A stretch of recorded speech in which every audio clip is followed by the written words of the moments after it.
महानगरपालिकेने सोमवारी सकाळपासून पुन्हा अतिक्रमण हटाव मोहीम हाती घेतली आहे। झेंडीगेट परिसरात प्रभाग समिती कार्यालय आणि अतिक्रमण निर्मूलन विभागाच्या पथकानं सकाळी 8 वाजण्याच्या सुमारास कारवाई सुरू केली। यावेळी मोठा पोलीस बंदोबस्त तैनात करण्यात आला होता। पत्र्याचे शेड, टपऱ्या, कत्तलखान्याची 2 अनधिकृत बांधकामे कारवाई करून हटवण्यात आली। शहरात आणि उपनगर परिसरात अतिक्रमण मोहिमेसाठी महानगरपालिका प्रशासनानं महिनाभराचं नियोजन केलेलं आहे। त्याची माहितीही वेळापत्रकासह सार्वजनिक करण्यात आली आहे। यापूर्वीही मागील 1-2 महिन्यात महानगरपालिकेने अतिक्रमणांवर मोठ्या प्रमाणात कारवाई केली होती। गेल्या 2 महिन्यात 485 अतिक्रमणे आणि 755हून अधिक अनधिकृत बॅनर, होर्डिंग हटवण्यात आलेत। आता पुन्हा शहरामध्ये कारवाई सुरू करण्यात आली आहे।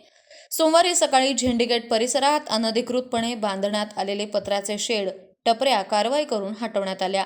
यात 2 अनधिकृत कत्तलखाने जेसीबीच्या सहाय्यानं जमीनदोस्त करण्यात आले। महानगरपालिकेनं दिलेल्या वेळापत्रकानुसार आणि नियोजनानुसार अतिक्रमण कारवाई सुरू राहणार आहे। नागरिकांनी अतिक्रमण केले असल्यास ते तात्काळ काढून घ्यावं।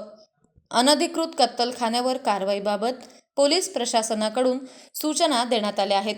त्यानुसार कत्तलखान्यावरही कारवाई सुरू करण्यात आली आहे। अनधिकृत कत्तलखाने तात्काळ काढून घ्यावेत, अन्यथा कारवाईला सामोरं जावं लागेल, असा इशारा आयुक्त तथा प्रशासक यशवंत डांगे यांनी दिलाय।